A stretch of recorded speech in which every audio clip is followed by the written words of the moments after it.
Rockefeller, the engineer who fell asleep at the helm when a Metro North train crashed 3 years ago today in the Bronx and killed 4 people. Tonight, William Rockefeller is suing for $10 million. He's claiming the MTA should have prevented this crash. Families of the victims, you can just imagine their reaction. Here's Eyewitness News reporter Jim Dolan. William Rockefeller cannot escape. I'm just haunted by those faces. These are the faces William Rockefeller can't stop seeing, the people who died in the train he was at the controls of.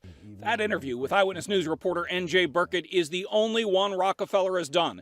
Rockefeller fell asleep moments before the 660,000-ton train he was operating at nearly 3 times the posted speed limit hurtled over the tracks near the Spuyten-Duyvil curve in the Bronx. 4 people died. 60 were injured.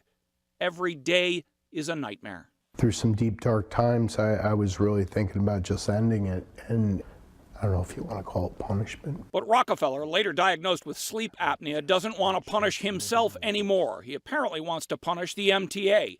He filed a $10 million lawsuit today, alleging what he called a deficient safety culture at the MTA. The suit says the MTA, quote, failed to install a system that would have automatically put on a penalty brake application and prevented train 8802 from operating at a dangerous rate of speed.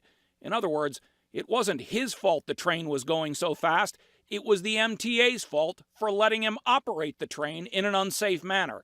And he has suffered, he says, as a result.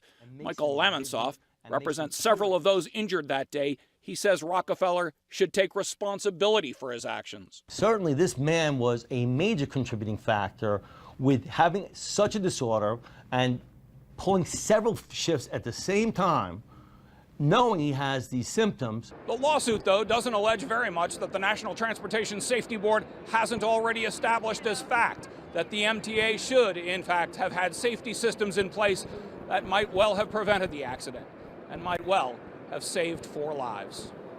At Grand Central, Jim Dolan, Channel 7 Eyewitness News.